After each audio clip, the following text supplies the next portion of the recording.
السلام عليكم ورحمة الله وبركاته. تمجدت نجاة الحمد لله رب العالمين. الصلاة والسلام على رسول الله صلى الله عليه وسلم. ترتي أما قون الرتي واي جيجيرما matadure jedhu irratti mee turtii waliin goona.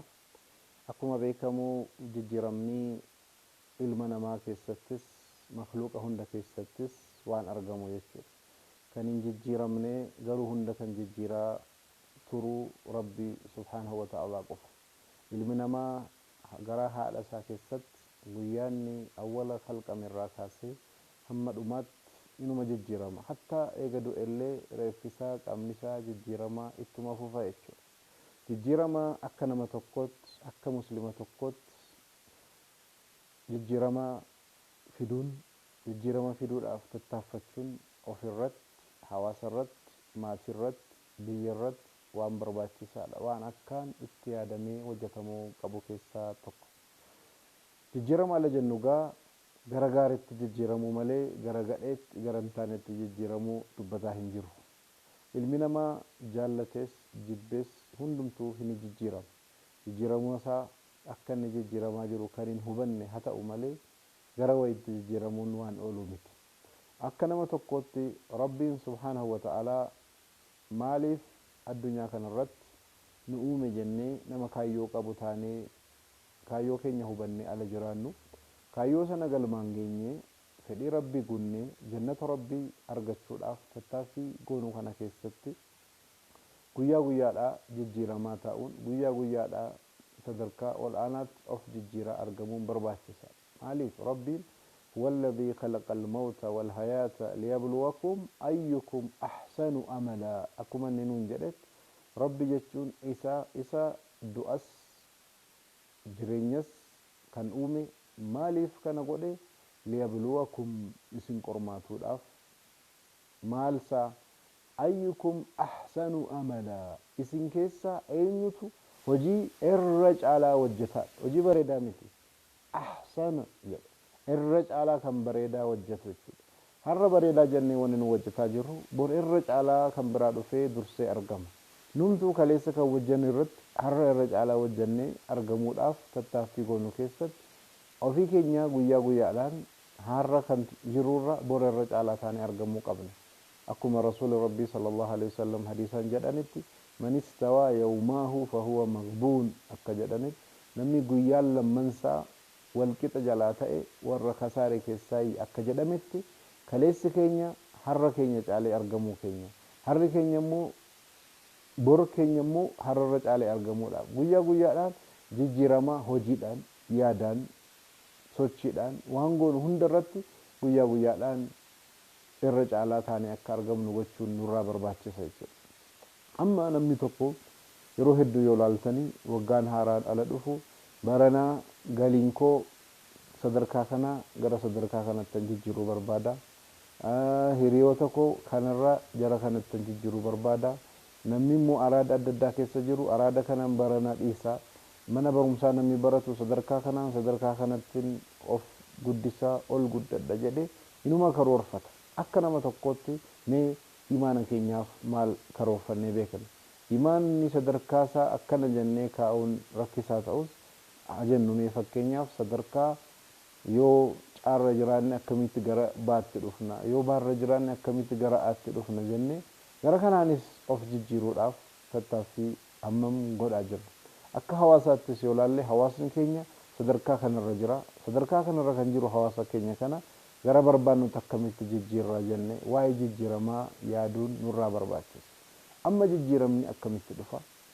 Haala kamiin dhufa kan jedhu laaluu keenyaan dura jijjiiramni barbaachisaa ta'uusaa, jijjiiramni waan nurraa eegamu ta'uusaa, jijjiiramni immoo kallattii kamuunuu akka argamuunsaa gara gaariitti deemuunsaa barbaachisaa ta'ee sirriitti hubachuu qabna. Amma yoo kana sirriitti hubanne sadarkaan itti aannu jijjiiramuun nurraa akka eegamu yoo sirriitti hubanne barbaachisaa ta'uunsaa jijjiirama malee immoo akka wanni hundinuu waan ni barbaanne bira gahuu hin dandeenye yoo hubanne akkamitti jijjiiramna jennee yaaduu qabna. Amma rakkinni guddaan akka biyyaattis akka hawaasaattis hundi keenya iyyuu jijjiirama hin barbaanne. Akka biyyi keenya jijjiiramtu barbaada, hawaasni keenya akka jijjiiramnu barbaanna. galiin keenya akka jijjiiramu barbaanna, wanni hundinuu akka jijjiiramu barbaanna. Garuu jijjiirama fedhaa, jijjiiramuu fedhuu dhabuun furmaata irra nuun hin gahu. Yoo dhugaadhaan jijjiirama kallattii hundaan barbaanne awwala nutu jijjiiramuu qabaadha. Nummoo jijjiiramuudhaaf maal keenyatu jijjiiramuu qaba jennee hubachuu qabna. Rabbiin Qur'aana keessatti inna Allaha laa yughayyiru maa biqawmin hattaa yughayyiruu maa bianfusihim jedha. Rabbiin inna Allaha laa yughayyiru suuratu Ra'd irratti akka jedhetti inna Allaha laa yughayyiru maa biqawmin, Rabbiin hawaasa tokkorra, ummata tokkorra, qawmii tokkorra waan jiru hin jijjiiruu jedha. Hattaa yughayyiruu maa bianfusihim, waan jarri nafsiyyaa jaraa keessa jiru hanga jarri jijjiiranutti jedha. Amma jijjiirraan kan nurraa eegamaa jira jechuudha. Rabbiin waan ummata keenya irra jiru akka jijjiiru, waan hawaasa keenya irra jiru akka jijjiiru, nurra akka nama tokkotti keessa keenya jijjiiramnii ka'ee akka nu of jijjiirru Rabbiin nurraa eegaa jira jechuudha. Amma kana irratti du'aa'ii goonus, Rabbiin kadhannus, du'aa'ii qofaan, kadhaa qofaan jijjiiramni hin dhufu. Hattaa yughayyiruu jedhee sharxiidhaan kan nu qabsiisee, kan qabsiisee nutti hime Rabbiin keessa keenyarraa jijjiiramuudhaaf fedhiin, sochiin godhamuu qaba kan jedhu asirratti nu ibsee jira jechuudha. Haqiiqaa yoo kana sirriitti hubanne maaltu keessa keenya jijjiiramuun nurraa eegamaa jira eega akkana ta'e. Keessattuu immoo amma haala amma keessa jiru keessatti soomni Ramadaanaa dhufee kunoo itti seennaa jirra, itti seennees jirra. Yeroo Ramadaanaa kana keessatti jijjiiramuudhaan namni barbaade carraa guddaa kan ittiin argatu, qilleensi gaariin dhufee haala keenyatti dhufee balbala keenya irra gahee kunoo dhufe isiniin jedhe nuun jedhaa jira. Yeroo kana keessattis of jijjiiruu ala barbaannu akkamitti jijjiirraa, maal keenya jijjiiramaa? Inni guddaan jijjiiramuu qabu tokkoffaa yaada keenyatu jijjiiramuu qaba. Maal waan adda addaa irratti hundi keenya iyyuu waan itti amannu, waan ejjennoo qabanne, waan dhugaadhaa, dhugaa miti, sirriidhaa, sirrii miti jennee irra dhaabbannee jirru hedduu of keessaa qabna. Wanni kun jijjiiramuudhaaf dura waan adda addaa irratti wanni nu yaadnu jijjiiramuu qaba. Wanni nu yaadnu immoo jijjiiramuudhaaf odeeffannoon nu seenu kun jijjiiramuu qaba. Amma kallattii lamatu jira asirratti kan hubachuu qabnu. Kallattiin tokkoffaa ilmi keenyatu jijjiiramuu qabaadha. Ilmiin keenya jijjiiramuun qofti garuu gahaa miti. Imaanni keenyas imaana yaalan jedhu arkaanal imaan islaam kan jedhu sanaan kan jiru sana dubbataan jiru jahansan. Wanni hundinuu akka lugaatti akka afaanitti yoo ilaalle wanni nu dhugaadha dhugaa miti, sirriidha sirrii miti jennee ejjennoo qabanne hundinuu wanni nu amannu jechuudha. Wanni nu sirriidha jennee irra dhaabbanne jechuudha. Kun jijjiiramuu qabaadha. Kun jijjiiramuun immoo akkamitti dhufaa kan jedhu bal'inaan ilaalla inshaallah. Amma akka nama tokkotti an yookaan isin yookaan namni tokko jijjiiramuu barbaada jennee hayaan. Amma jijjiiramuudhaaf wanni ala irratti mul'ataa jiru akhlaaqa isaarraa haa ta'u, haala inni hojiitti hojjetu irraa haa ta'u, fedhii isaarraa haa ta'u, jijjiiramee alatti waa irraa argamuu barbaanna hundi keenya. Waa alatti jijjiiramee argamuudha dura alatti kan bahe kun keessa waan turetu gadi bahe. Keessa wanni ture ala bahuudhaaf dura keessa isaarratti akka barbaadamutti jijjiiramee argamuu qabaadha. Keessa irratti jijjiiramee argamuudhaaf keessoo isa ala jennu maal jedhaa jirra? Tokko aqleetu jira, lammaffaa qalbeetu jira jechuudha. Amma bakka lamman kanarratti jijjiiramni dhufee mul'achuu qabaadha. Bakka lamman kanarratti jijjiiramni dhufee mul'achuudhaaf inni duraa aqlii keenya irratti waa'ee waan jijjiiramuu barbaannu sanarratti akkanuu sadarkaa tokko sadarkaa wayiitti sadarkaa kaanitti akkanu jijjiiramnu waan barbaannu sanarratti beekumsi keenya waa'ee sanarratti maal fakkaata, yaadni keenya waa'ee sanarratti maal fakkaata, waan sanaan wal qabate maal amannaa maal dhugaadha jennee irra dhaabbannaa kan jedhu sirriitti of qorannee adda baafnee waan amannu sana of keessatti jijjiiruun nurraa eegama jechuudha. Namni hedduun keessoo ofii jijjiiruudhaaf tattaaffii osoo hin godhin, yaalii osoo hin godhin, haalli isaa akka jijjiiramuu nama fedhu jira jechuudha. Haalli kunis sirrii miti jechuudha. Tokkoffaa waan barbaanne irratti fakkeenyaaf nu nama tokko fudhannee halaal. Namni tokko khamrii dhugaa haa jennu yookaan immoo jimaa qamaa haa jennu yookaan immoo waan inni hin jaallanne yookaan waan diiniin islaamaa irra dhawuun tokko hojjetaa jira jennu yookaan immoo haalli inni diinii irratti sochii inni qabu dadhabaadhaa dudubbeetti hafaadhaa of jijjiiruu barbaada jennee hayaan. Namichi kun of jijjiiruudhaan dura fakkeenyaaf waa'ee jimaa yookaan waa'ee khamrii maal jedhee yaada? Sammuusaa keessatti maaltu deddeebi'a? Jimaan yookaan khamriin yookaan immoo wanni inni jijjiiruu barbaadu kun gaariidha jedhee yaadamoo wanni kun badaadha miidhaa qaba jedhee yaada? Kan jedhu ilaalamuu qaba.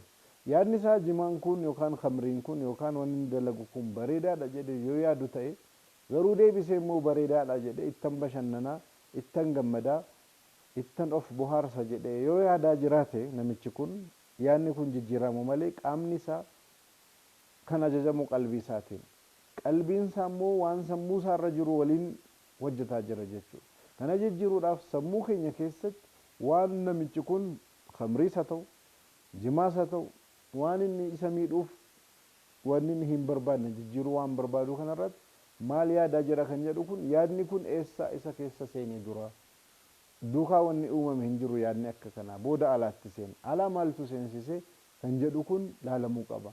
Alaa maaltu seensise jennee ala laallu odeeffannoo ijaan arguudhaan gurraan dhagahuudhaan namoota duukaa taa'ee waan akkanaa irratti hirmaachuudhaan namarraa dhagahuudhaan miidiyaarraa dhagahuudhaan kallattii adda addaatiin wanni kun bareedaadha dhugaadha gaariidha gammachiisaadha bohaarsaadha jedhee ejjennoo akka kanaa isa keessa kan seensise alaa seene wanni kun. Akkuma kanatti wanni kun miidhaa qaba namiidha jijjiiramuu waan qabu gadheedha waan faayidaa hin qabne rabbiin biratti na gaafachiisa addunyaa irratti akka inni milkoofne na godha kan jedhu odeeffannoon akka kana quraanarraas haa ta'u hadiisarraas haa ta'u qorannoorraas haa ta'u kallattii adda addaatiin isa bira gurraanis ijaanis seenee sammuusaa keessatti kuufamuu qabaadha. Eega sammuusaa keessatti bal'inaan kuufameen booda namichi kun waa'ee kana ala yaadu mata duree kana irratti ala yaadu sammuusaa keessatti wanni kun akka isa miidhu wanni ni mul'isu gara tokkoon faayidaa qaba jedhee imaaniinsaa jira. Gara biraatiin immoo miidhaa qaba jedhee kan amansiisu beekumsi jira yookaan odeeffannoon jira jechuudha. Ala namichi kun waa'ee kana irratti yaadu sammuunsaa odeeffannoon namiidha kan jedhu miidhaa qaba kan jedhu quraanarraa hadiisarraa qorannoorraa wanna adda addaa ala seenu odeeffannoo kana fudhatee sammuusaatiin xiinxala. Sammuusaatiin ala xiinxalu namichi kun waan kana irratti ejjennoo tokko irra gahuudhaaf yaalii godhaa jira jechuudha. Ejjennoo tokko irratti yaalii ala godhu odeeffannoon isa seene yoo jabaa ta'e argame namichi kun waan kana irratti imaanii isaa kan ergasii jiru jijjiiruu danda'a. Amma mata duree kana dabalatee waan amma jalqabne boqonnaan booda itti deebinee waliin bal'inaan laalla akkamitti waan imaana qabannee waan sammuu keenya keessa seene akkamitti jijjiirraa kan jedhu boqonnaan booda waliin laalla fagaatina walumaan boqonnaan booda wal argina.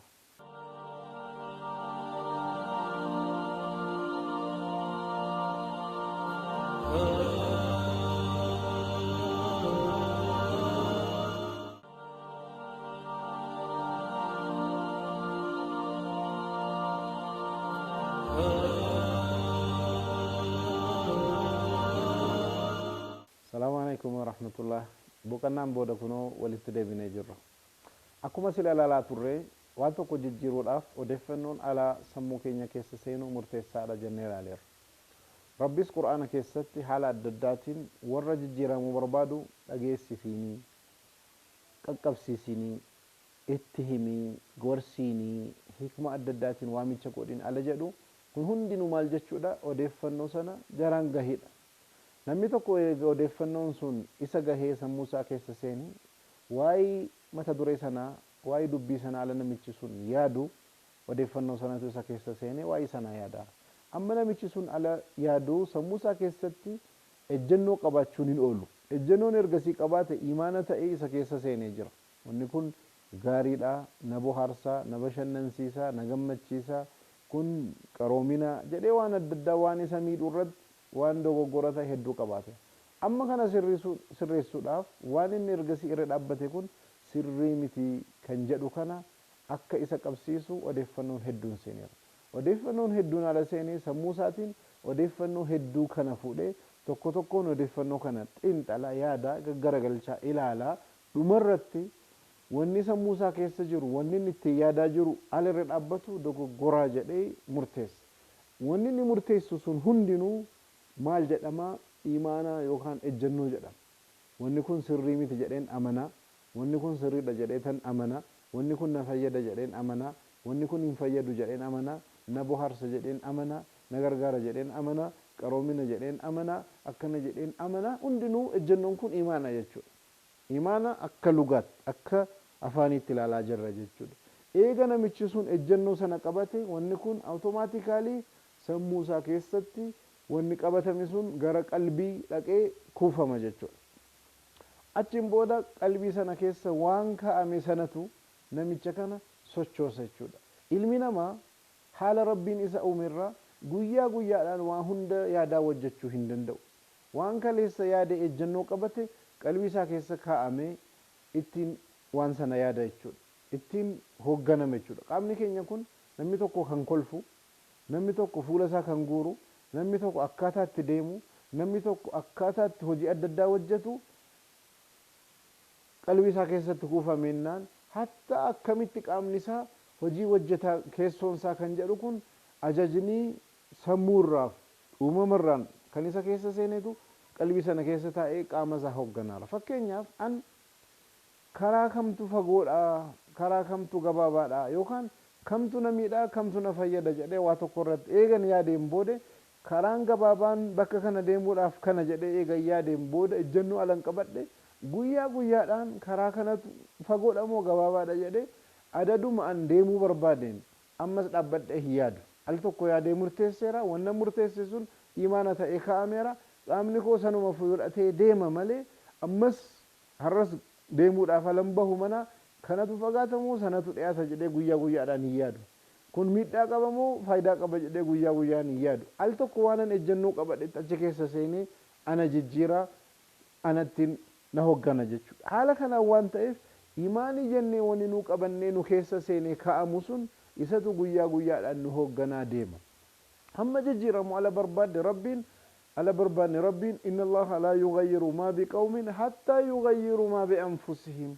Waan nafsiyyaa jaraa keessa jiru hanga jarri jijjiiranitti rabbiin jedheera. Waan nu keessa jirutu jijjiiramuu qaba. Waan nu keessa jirutu waan alatti mul'ate kana fidee waan jiruuf waan alatti mul'ate kana jijjiiruudhaaf keessa keenya taa'ee qaama keenya kan hoogganaaru akka nuti sochoonu kan nu godhaaru waan nu jaallannus waan nu jibbinus kan alatti nurratti mul'isaa jiru waan keessa keenya kaa'ame jechuudha. Kanaafuu keessa keenya jijjiiruudhaaf tokkoffaa odeeffannoon alaa nu seenu jijjiiramuu qaba. Tokko lammaffaa odeeffannoon alaa seenu qofatu hin ta'in odeeffannoo alaa seene sana fayyadamne yaadne ejjennoo haaraa qabachuudhaaf nurraa eegama jechuudha. Ejjennoo haaraa ala qabannu ejjennoon ergasii qabannee keessa nu keessa jiru dogoggora kan ta'e sun ejjennoo haaraa kanaan bakka bu'ee bakka isaa qabata. Eega ejjennoonni durii sun imaanni durii sun imaana isa haaraadhaan bakka bu'ee imaana isa haaraa kanatu qaama keenya hoggana jechuudha. Ilmi namaa eega dhalateen booda waa hedduu beekaas otuun beekin sammuu isaa keessa seensiseera. Wanni sammuu keenya keessa seene qabanne ijoollummaadhaa kaase kun sirriidhaa sirrii miti jenne ejjennoo hedduu qabannee jira. Ejjennoon nu qabanne hundinuu imaana ta'ee nu keessa kuufamee jira. Al tokko tokko waan faallessu qabanna imaana. Sirriidhas jenna. Fakkeenyaaf khamriin miidhaa akka qabu nan beeka jenne sadarkaa beekumsaa irratti kun miidhaa qaba jennee amanna. Garuu sadarkaa shahwaadhaan wal qabate, fedhiidhaan wal qabate, miiraan wal qabate garuu maaltu nu keessatti ka'ama? Nu bohaarsa, na gammachiisa, ittan bashannana, qaroomina jennee ejjennoo biraan moo qabanneera. Amma namicha kana keessatti ejjennoo lamatu yookaan imaana lamanatu jira. Imaanni akka beekumsaatti jiru khamriin yookaan jimaan yookaan kun wanni miidhamu yookaan wanni nu miidhaaru yookaan wanni nu jijjiiruu barbaannu miidhaa akka qabu nan amana jennee sadarkaa ilmii irratti imaani tokko jira. Sadarkaa immoo miiraan wal qabate na bashannansiisaa, na bohaarsaa, na gammachiisaa, qaroomina akkana jennee immoo waa biraa qabaannee jira. kullamman imaana lama ta'anii sadarkaa beekumsaatti wanni jiru kun sadarkaa shahwaaf nu hogganuu irratti imaanni keenya yoo hin jamaanne dudubbeetti hafana jechuudha. Namni hedduun beekumsa qabaataa waan beeku sana ta'ee argamuun kan dhabuuni beekumsi isaa sun beekumsa imaana sadarkaa imaanaa jabaatti ta'e qaama keenya qabate nu hoggane nu sochoosu sadarkaa sanarra waan hin geenyeef jechuudha. Amma nu jijjiiramuu barbaadaa jirra. Waa'ee jijjiiramaa haasa'aa jirra. Jijjiiramuu barbaaduudhaaf inni guddaan tokkoffaa jijjiiramuun qaba jennee yaadumarraa jalqabuun keenya waan tokko akkamittan jijjiirama jennee itti yaaduun lammaffaadha. Maal keenyatu jijjiirama jennees beekuunis barbaachisaadha. Akkamittan immoo eegamu maal kootu jijjiirama jennee amanne akkamittan jijjiirama jennee hubachuus barbaachisaadha. Jijjiiramni tokko sadarkaa beekumsaatiin kan jennu odeeffannoodhaan seenee waan jiru ilaalaa turre. Inni guddaan immoo kan biraa kan hafe jira. Maal inni sadarkaa tarbiyaatiin wal qabate waan jijjiiramuu qabu jira jechuudha. Namni tokko sammuu isaa keessatti sadarkaatti sagantaatti aanutu bal'inaan ilaaluun keenya akkuma jirutti ta'e beekumsa qofaan hin jijjiiramu. Beekumsi waa'ee waan tokko waan nu beeknu jechuudha. Garuu gara biraatiin skill kan jennu yookaan tarbiyaadhaan kan dhufu akkaataa itti hojjetanuuf waa hojjechuu keenyaan kan wal qabatu nu keessa muuxannoo wayiitiin kan dhufee jiru jira jechuudha. Tarbiyaan ala namaa kennamu nama kana sadarkaa barbaannetti jijjiiruudhaaf guyyaa guyyaadhaan hojjetee mul'isee waan argamuu qabutu isarra jira. Fakkeenyaaf nama tokko yookaan barattoota kutaa guutuu waa'ee bishaan daakuu barsiifne. Bishaan daakuun akkana jedhee kutaa keessatti barsiisaan tokko tokkoon uummata kana barsiise. Eega barsiiseen booda waa'ee bishaan daakuu baratanii qormaanni kennameefi barattoonni guutuun dhibbaan dhibba argatan. Dhibbarraa otuun dogoggorin deebisan. Amma barsiisaan dhibbarraa dhibbatti otuun dogoggorin waan deebiinaa deebisaniif barattoonni koo bishaan daakuu baraniiru jedhee bishaan bira geesse seenaa daakaa otuu jedhe hundumtuu hin nyaatamu. Maaliif jarri waa'ee bishaan daakuu baratanii malee bishaan daakuu hin baranne. Bishaan daakuu baruun keessa seenanii bishaan keessa seenanii tattaaffatanii kan ittiin baramu. Barumsaan immoo kan dhagahaa turan bishaan akkanatti daakamaa ala bishaan daaktan kana godhaa jedhanii waa'ee bishaan daakuu baratanii malee bishaan daakuu hin baranne. Waa'ee bishaan daakuu barachuu fi bishaan daakuu barachuun adda adda. Bishaan daakuu swimming barachuuni bishaan keessa seenanii tattaaffatanii kan baran. Inni tattaaffatanii baranu kana hojiidhaan kan jiru. Akkuma hadiisa Rasuula Rabbii sallallahu alaihi wasallam al-ilmu bitta'allum al-fiqh bittafqih akkuma jedhame beekumsi barachuudhaan dhufa. Garuu akkamitti wajjannaa kan jedhamu kun keessa seenanii tattaaffatanii yaalii gochuudhaan waan dhufu. Amma tarbiyaan maal nuu fida? Ilmii nuu qabnu, beekumsa nuu qabnu sana qofaan hin ga'u. Akkanatti salaatamaa, akkanatti of qusatama jedhanii tarbiyaadhaan keessa seenanii sochii godhanii sanarratti qaama keenyaaf eenyummaa keenya akka jijjiirru hojiidhaan kan tarbiyaadhaan yaalii goonu jechuudha. Kanarratti inni guddaan nu fayyadu Ramadaana. Ramadaana keessatti akkuma Rabbiin Qur'aana keessattis nuun jedhee jiru kutiba alaykumus siyaamu kamaa kutiba alal ladhiina min qablikum la'allakum tattaquun akkasin taqwaa argattanuuf akkuma nuun jedhetti yeroo Ramadaana keessatti ala soomnu yeroo kana sa'aatii kanatti sa'a kana hamma sa'a kana sooma keessatti nyaachuun dhuguun qunnamtii saalaa gochuun haasaan gadheen adda addaa gochuun ija keenya to'achuun kana hunda isinirraa wanni haraama ta'e kana wanni hojjechuu qabdan immoo kana jedhame ala nutti himamu of qabne yaalii godhaara. Practically yaalii godhaarra malee theoretically miti. Practically wanni nu goonu sun beela'uun maal akka fakkaatu argaa jirra. Of to'achuun maal akka fakkaatu yaalii godhaarra. Waan adda addaa irratti qaama keenya afaaniin dubbachuun dhageenya biraa galootuun ta'in sadarkaa tarbiyaatiin of tarbiyaa godhaa jirra jechuudha. Haala nuu sadarkaa kanatti of tarbiyaa godhaa jirru qaamni keenya waan haaraa kana barataa jirra. Ilma namaa keessatti sammuu keenya keessatti memory store jennaantu jira. Memory store yaadannoon bakka keessa kuufamu jechuudha. Yaadannoon gara barumsaatiin dhufe bakka kuufamu hippocampus jennaan sammuu keenya keessaa bakka qaba. Gara biraatiin immoo tarbiyaadhaan wanni nu arganne, wanni nu irra deddeebinee hojjenne, wanni nu irra deddeebinee dalagneef muuxannoon nu keessa dabarfanne bakka immoo addatti itti kuufamuu qaama keenya keessa jira jechuudha. Amma kana lammantu jijjiiramuu qaba. Gara tokkoon tarbiyaatu jijjiiramuu qaba. Tarbiyaan gadheen ergasii argame, hojiin gadheen ergasii nama duukaa ooluudhaan, hiriyaan taane duukaa ooluudhaan, haala adda addaa duukaa ooluudhaan wanni nu wajjanne sun jijjiiramuu qaba.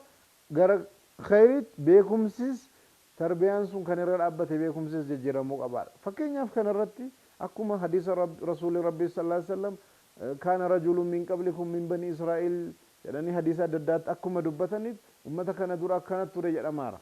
Akkuma namichi tokko nama 99 nafsi 99 ajjeese beekumsa nama hin qabne raahiba tokko bira dhaqee gaafate rabbiin naaf dhiisaa jedhe gaafate nafsi 99 ajjeefte rabbiin siin dhiisuun jedheen aaree namicha kana ajjeese dhibba guute namichi kun garuu boodarra dhaqee nama ilmii qabu gaafate ala nama ilmii qabu gaafatu namichi kun maal jedhetti rabbiin yakka kamuu dalagde hamma samaa illee gahu dalagdu yoo dhugaadhaan toobata gaafatteen siif dhiisaa jedheen achin booda'oo garuu maal gorseen asirratti gandi ati keessa jirtu kun bakka yakkitti baay'atu kanaafu warra ummata gaarii bakka kana jiran jara bira deemii jedhee gorseen amma namichi kun karaa jalqabe karaa irratti akkuma isin hadiisa kanaan beektanu duutitti dhufeennaan gara akiraa deemi jannata seena moo jahannama seena namichi kun gara ganda yakkatti hojjeterraa ganda khayriitti deemaara ala kulli haaluma irratti namichi jannata seenee malaa'ikaan irratti wallalani gara kamitti dhiyaata kan jedhu safaraa jedhame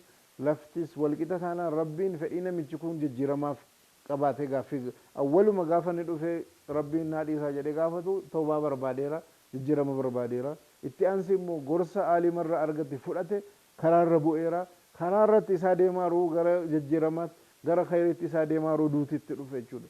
Amma nus yoo jijjiiramuu barbaanne bishaan keessa teenyee fooxaadhaan qaama keenya yoo qorsina jenne hin qooru. Maaliif qaama keenya wanni jiisaa jiru sun bishaan sun dhabamuu qaba. Qaamni keenya goguudhaaf. Karaarra taa'ee karaarratti rakkina kan nutti dhuumaa jiru karaarra dabuu qaba. Yoo nutu karaa sana jijjiiruu qabanna yookaan ganda sana nuti dhiisuu qaba. Of jijjiiruudhaaf haala tarbiyaa keessatti naannoo keenya wanni jiru jijjiiramuu qabaadha. Naannoo keenya wanni jiru jijjiiramuu jechuun tarbiyaan nu keessa dabarfannu oolmaan nu nama duukaa oollu yaadni adda addaa dhufee yaadni gadheen sammuu keenya keessa seenu yookaan immoo yaada qofaatu hin ta'e ijaan arguudhaan hiriyoota irraa haa ta'u hawaasa irraa haa ta'u miidiyaa irraa haa ta'u haala adda addaadhaan sadarkaa nu jijjiiramuu barbaannu irraa dudubbeetti wanni nu hambisu karaa kamiinuu haa ta'u eessarraayyuu haa ta'u sanarraa nu bilisa ta'uu qabna. Yoo nu sanarraa bilisa hin taane nu jijjiiramuu barbaanna akka nu immoo hin jijjiiramne guyyaa guyyaadhaan kan dudubbeetti nu hambisu jira. Sheexaannis akkuma jirutti jira. Nafsiyyaan keenyas nu harkiftii gara shahwaan keenya jirutti kana hunda hubannee jijjiiramuudhaaf qophaa'uun nurraa eegama. Sadarkaa sagantaa keenya har'aa irratti waa'ee jijjiiramaatiin wal qabsiisee yeroo duraatiif waan tokko tokko laallee jirra. Sagantaatti aanutti immoo akkamitti sammuu keenya keessatti wanni adda addaa akkamitti jijjiirama yookaan jijjiirama fiduudhaaf maaltu maal ta'a kan jedhu itti irra deebinee bal'inaan kan laallu ta'a. Kan har'aaf duukaa turtaniif galatooma sagantaatti aanutti wal agarra. Salaamu alaikum wa rahmatullahi wa barakaatuh.